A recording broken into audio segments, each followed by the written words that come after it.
सुप्रभात my dear student. आज हम लोग इस वीडियो में घात अर्थात पावर से रिलेटेड कुछ सवाल को बनाएंगे, जिससे रिलेटेड एग्जाम में ऑब्जेक्टिव क्वेश्चन भी आती है और 2 मार्क्स वाला भी क्वेश्चन आता है। तो चलिए सबसे पहले घात से रिलेटेड हम लोग अभाज्य गुणनखंड सीखते हैं। अभाज्य गुणनखंड क्या होता है पहले उसे जानते हैं। अभाज्य गुणनखंड, अभाज्य गुणनखंड, अभाज्य गुणनखंड को हम इंग्लिश में कहते हैं प्राइम फैक्टराइजेशन। अभाज्य गुणनखंड कैसे निकालते हैं? हम लोग बचपन से सीखे हैं इसे कि जैसे 80 का अभाज्य गुणनखंड करना है तो आप कैसे करते हैं? तो सबसे पहले इस तरह से लाइन निकालते हैं, इसके बाद सबसे पहले आप 2 से खिलाते हैं।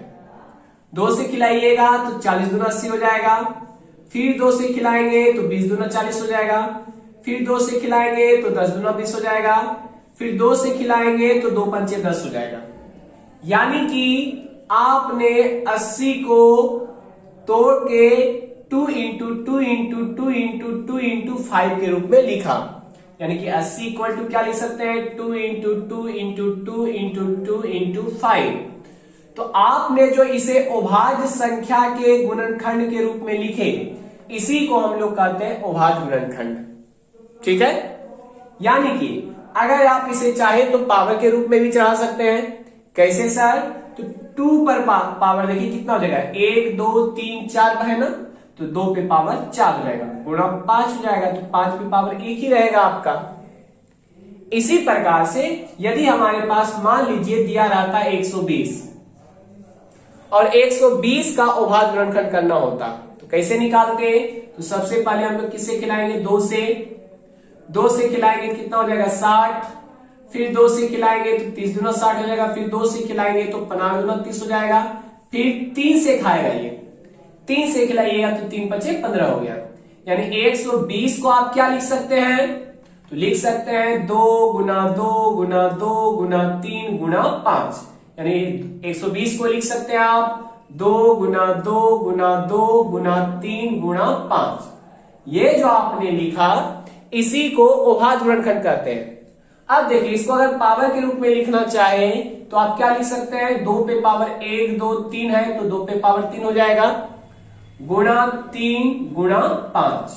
तो ये आपका अभाज्य गुणनखंड कहलाता है। अब इसी में सवाल क्या दे दिया जाता है? सवाल में आपसे पूछा जाता है कि 80 के अभाज्य गुणनखंड में, 80 के अभाज्य गुणनखंड में 2 का अधिकतम घात कितना है? तो बताइए 2 का अधिकतम घात कितना है? 4 है। इसी प्रकार से आपसे सवाल दे देगा कि 120 के अभाज्य गुणनखंड में 2 का अधिकतम घात कितना है? तो 2 का अधिकतम घात कितना है? 3 है। अगर 5 का अधिकतम घात पूछता तो 5 पे पावर कितना है आपका? 1 है। कुछ पावर नहीं रहता तो 1 पावर तो रहती है। तो इस तरह से सवाल भी दिया जाता है। ठीक है। इस कॉन्सेप्ट पर आधारित हम लोग कुछ प्रश्नों को हल करते हैं। तो हमारे पास 2 प्रश्न है दिया हुआ, तो पहला नंबर प्रश्न को हम लोग हल करते हैं। तो पहला नंबर प्रश्न क्या है आपके पास? 1440 में 2 का अधिकतम घात ज्ञात कीजिए। यानी 1440 में 2 का अधिकतम घात कितना है? तो सबसे पहले हम लोग क्या करेंगे? 1440 का अभाज्य गुणनखंड निकालेंगे। तो चलिए निकालते हैं। 1440 का अभाज्य गुणनखंड निकालेंगे। तो अभाज्य गुणनखंड कैसे करते हैं? तो सबसे पहले हम लोग किससे खिलाते हैं? 2 से खिलाते हैं। 2 के बाद दूसरा अभाज्य संख्या कौन आती है? 3 आती है, तो 3 से खिलाएंगे। 3 के बाद कौन सी अभाज्य संख्या आती है? 5 आती है, 5 से खिलाएंगे। 5 के बाद अभाज्य संख्या कौन आती है? 7 आती है, 7 से खिलाएंगे। 7 के बाद हम लोग किससे खिलाएंगे? 7 के बाद जो अभाज्य संख्या आएगा, तो 7 के बाद अभाज्य संख्या कौन होगा आपका? 11 होगा। 11 के बाद 13 होगा, 13 के बाद 17 होगा, 17 के बाद 19 होगा, 19 से भी नहीं खाएगा तब 23 से खिलाएंगे। इस तरह से हम लोग किसे खिलाते हैं? अभाज्य संख्या से खिलाते हैं हम लोग। ठीक है। तो चलिए सबसे पहले हम लोग 2 से खिलाते हैं, और 2 से जब तक खाते रहेगा तब तक हम लोग 2 से खिलाएंगे। ठीक है। तो 2 से खिलाइए। तो 2 से खिलाइएगा तो 7 दूना 14 हो गया, यहाँ पे 4 है तो 2 दूना 4 हो गया, और ये 0 बचा, 0 हो गया। फिर 2 से खिलाइए तो यहाँ देखिए 7 है तो 3 दूना 6 हो गया, तो बचा 1 12 हो गया, तो 6 दूना 12 हो गया, और 0 है तो 0 उतार दीजिए। फिर 2 से खिलाइए तो आपको पता है 36 है, तो 18 दूना 36 होगा, 1 0 उतर गया। फिर 2 से खिलाइए तो 9 दूना 18 हो गया, 1 0 उतर गया। फिर 2 से खिलाइए तो देखिए 9 है, तो 45 दूना 90 हो जाएगा। फिर आप देखिए 2 से खाएगा ये, जब 2 से नहीं खाएगा तब हम लोग किससे खिलाएंगे, 3 से खिलाएंगे। 3 से खिला के देखिए, तो 3 से खिलाइएगा 45 हो जाएगा। अब देखिए 15 अभी भी 3 से खाएगा, तो 3 से फिर खिलाइए तो 5 15 हो गया। तो इस तरह से आपने क्या देखा कि 1440 का अभाज्य गुणनखंड क्या है आपके पास, 2 गुना 2 गुना 2 गुना 2 गुना 2। देखिए ना, 1 2 3 4 5, 1 2 3 4 5 डाल दिए, गुना 3 गुना 3 गुना 3 गुना 3 गुना 5। तो इस तरह से हम लोग लिख दिए। अब इसको आप घात के रूप में लिखिए, तो घात के रूप में लिखेंगे तो 2 पे पावर कितना हो जाएगा, 1 2 3 4 5 है, तो 2 पे पावर 5 हो गया। और 3 पे पावर कितना होगा, तो देखिए 1 2 है तो 3 पे पावर 2 हो गया, इंटू 5 है तो 5 हो गया, तो 5 पे कुछ नहीं पावर, तो 1 पावर तो रहता है आपका। चलिए अब इसी में क्वेश्चन कुछ भी पूछेगा कि 2 का अधिकतम घात कितना है, तो देखिए 2 का अधिकतम घात कितना है, 5 है। 3 का अधिकतम घात पूछता तो 3 का अधिकतम घात कितना है, 2 है। 5 का अधिकतम घात पूछता तो 5 का अधिकतम घात कितना है, 1 है। लेकिन क्वेश्चन पूछा क्या गया है, 2 का अधिकतम घात, तो 2 का अधिकतम घात कितना है आपके पास बताइए, 2 का अधिकतम घात है आपके पास, देखिए 2 पे हाईएस्ट पावर कितना है, 5 है ना, तो 2 का अधिकतम घात 5 हो गया। तो ये आपका क्या हुआ, आंसर हुआ। इसी प्रकार से हम लोग इस सवाल को बनाते हैं। तो हमारे पास है 23,750। तो सबसे पहले हम लोग किससे खिलाएंगे, 2 से खिलाएंगे, तो 2 से खिलाइए पहले। तो 2 से खिलाइएगा तो देखिए 11 दूना 22 हो गया, 1 बचा 17 हो गया, तो 8 दूना 16 हो गया, 1 बचा 15 हो गया, तो 7 दूना 14 हो गया, 1 बचा तो 10 हो गया, तो 5 दूना 10 हो गया। अब ये 2 से नहीं खाएगा तो किससे खिलाएंगे, 3 से। 3 से विभाजता का नियम आप जानते हैं, अगर इन सबको जोड़ने के बाद अगर 3 से खाती है तो ये पूरी संख्या 3 से खाएगा। देखिए अंक को जोड़िए, 1 1 2 2 8 10 10 और 17, और 17 और 5 कितना होगा, 22 होगा। 22 देखिए आपका 3 से नहीं खाएगा ना, तो ये पूरी संख्या 3 से नहीं खाएगा। तब 3 से नहीं खाएगा तब 5 से खिलाइए। 5 का विभाजता का नियम क्या है, जिसके इकाई के स्थान पे 0 हो और 5 हो वो संख्या जो 5 से खाती है। तो देखिए इसके इकाई के स्थान पे 5 है ना, तो ये संख्या 5 से खाएगा, 5 से खिलाइए। तो 5 से खिलाइएगा तो 5 दूना 10 हो गया, 1 बचा 18 हो गया, 5 तिया 15 हो गया, तो 18 से 15 निकल गया, 3 बचा 37 हो गया, 5 सत्ते 35 हो गया, तो 37 से 35 निकल गया, 2 बचा 25 हो गया, 25 25 हो गया। फिर देखिए इकाई का स्थान पे 5 है, 5 से खाएगा आपका, फिर 5 से खिलाइए, तो 5 चौके 20 हो गया, 3 बचा 37 हो गया, तो 5 सत्ते 35 हो गया, 2 बचा 25 हो गया, 25 25 खा लिया। फिर देखिए इकाई का स्थान पे 5 है, अभी भी खाएगा ये 5 से खिलाइए, तो 9 बचे 45 हो गया, 2 बचा 25 हो गया, 25 25 हो गया। फिर देखिए ये 5 से खाएगा ना, 5 से खिलाइए, तो 19 बचे 95। तो इस तरह से आपने क्या देखा, 23,750 का अभाज्य गुणनखंड कितना है आपके पास, 2 गुना 5 गुना 5 गुना 5 गुना 19। ठीक है, अब देखिए इनमें से इसको पावर के रूप में डालिए, तो 2 पे पावर नहीं है दिया हुआ, 1 पावर तो है, गुना 5 पे देखिए कितना पावर है, तो 1 2 3 है, तो 3 पावर हो जाएगा, गुना 19 है, 19 हो गया।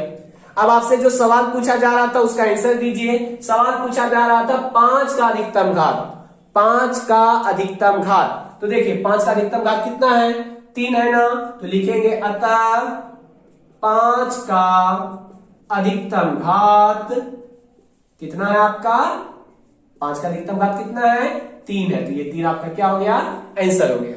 ठीक है, चलिए इसको नोट कर लीजिए आप लोग। इस कॉन्सेप्ट पर आधारित एक प्रश्न और है हमारे पास। क्वेश्चन दिया हुआ है, यदि 6370 बराबर 2 पे पावर m इंटू 5 पे पावर n इंटू 7 पे पावर k इंटू 13 पे पावर p है, तो पूछ रहा आपसे m plus n plus k plus p का मान ज्ञात करें। तो इस सवाल को हम लोग कैसे बनाएंगे, तो सबसे पहले कुछ नहीं करना है, सबसे पहले इसका अभाज्य गुणनखंड कर लीजिए आप लोग। 6370 का आप लोग अभाज्य गुणनखंड कीजिए, तो 6370 का अभाज्य गुणनखंड करेंगे, तो सबसे पहले किससे खिलाएंगे, 2 से, तो 2 से खिलाइए यहाँ पे। तो 2 से देखिए 3 दूना 6, 3 है तो 2 1 का 2 है, 1 बचा 17 हो गया, तो 8 दूना 16 हो गया, 1 बचा 10 हो गया, 5 दूना 10 हो गया। अब बताइए ये 2 से खाएगा? नहीं खाएगा। जब 2 से नहीं खाएगा 3 से खिलाएंगे। 3 से विभाज्यता का नियम क्या है कि इनको जोड़ने के बाद, इनके अंकों को जोड़ने के बाद अगर 3 से खाया तो संख्या 3 से खाएगा। तो देख लीजिए 3 1 4, 4 8 12, 12 5 17 और 17 बताइए 3 से खा रही है क्या? नहीं खा रही है। तो ये संख्या पूरा 3 से नहीं खाएगा। तब किससे खिलाएंगे? 5 से। तो 5 का विभाज्यता का नियम क्या है? जिसके इकाई के स्थान पे 0 और 5 हो वो 5 से खाएगा। तो देखिए ना इकाई के स्थान पे 5 है ना, तो ये संख्या 5 से खाएगी। 5 से खिलाइए तो 31 है, 6 5 30 हो गया, 1 बचा 18 हो गया, तो 5 या 15 हो गया, तो 18 15 निकल गया, 3 बचा 35 हो गया, 7 बचे 35 हो गया। अब इसके बाद देखिए कि ये इकाई के स्थान पे 5 नहीं बचा, ना ही 0 है, तो ये संख्या 5 से नहीं खाएगी। 5 से नहीं खाता है तो किससे खिलाते हैं हम लोग? 7 से खिलाते हैं। 7 से खिलाइए तो देखिए 7 से 7 नमक 63 खा गया, ये पूरा उतरा 7, तो 7 1 7 हो गया। फिर देखिए फिर से ये 7 से खाएगा, तो अब 7 से खिलाइएगा, इसको खिलाइए 7 से, तो 7 से खिलाइएगा तो 7 1 7 हो गया, 21 हो गया, तो 7 21 यानी 63 91 हो गया। तो इस तरह से 6370 का अभाज्य गुणनखंड क्या है आपके पास? 2 गुणा 5 गुणा 7 गुणा 7 गुणा 13, यह है आपके पास। अब देखिए जरा सा ध्यान दीजिएगा, जरा सा आपके पास सवाल में दिया हुआ है कितना है? 6370 बराबर इतना दिया हुआ है ना, और 6370 का मान इतना आया आपके पास। तो इसी चीज को 6370 बराबर लिखो, पावर के रूप में इसको चलाइए। तो 2 पे पावर कुछ नहीं तो 1 पावर है, 5 पे भी पावर कितना है आपका? 1 है, 7 पे पावर देखिए 1 2 है, तो 7 पे पावर 2 हो गया, गुणा 13 पे पावर कितना है? तो 13 पे पावर 1 है। तो इस तरह से देखिए 6370 के बराबर में कितना दिया हुआ आपके पास? ये चीज दिया थी, हम उतारते हैं इसको। तो 6370 के बराबर में ये दिया हुआ है, तो इसको उतारेंगे 2 पे पावर m इंटू 5 पे पावर n इंटू 7 पे पावर k इंटू 13 पे पावर p, ठीक ना, बराबर। अब बराबर में कितना मान आया आपके पास? 2 पे पावर 1 इंटू 5 पे पावर 1 इंटू 7 पे पावर 2 इंटू 13 पे पावर 1। अब ये देखिए क्या कह रहा है यहाँ पे, ये कह रहा है कि दोनों का मान आपस में क्या है? बराबर है। और जब बराबर है तो देखिए जब 2 इंटू 5 इंटू 7 इंटू 13 है, और यहाँ 2 इंटू 5 इंटू 7 इंटू 13 है, और ये दोनों बराबर है, तो इसका मतलब पावर भी आपस में क्या होगा? बराबर होगा। आपको पता है ना, अगर दोनों बराबर है और दोनों का बेस सेम है, तो इसका मतलब पावर भी आपस में क्या होगा? सेम होगा, क्योंकि बराबर है।